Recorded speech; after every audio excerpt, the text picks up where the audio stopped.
মাছরাঙ্গা পাঠাগার নামে একটি পাঠাগার প্রতিষ্ঠিত হয় ২০০০ সালে এবং সেটি ২০২১ সালে রেজিস্ট্রেশনভুক্ত হয় স্থানীয় জেলা গ্রন্থাগার, সরকারি গ্রন্থাগার থেকে।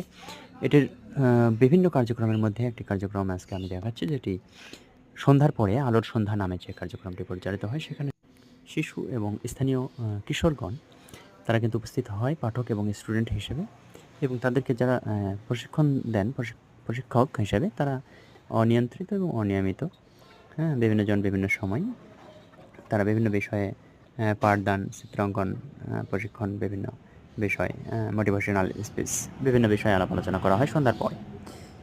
এটারই একটি অংশ হিসেবে আজকে উপস্থিত হয়েছেন মোহাম্মদ ফারুক হোসেন।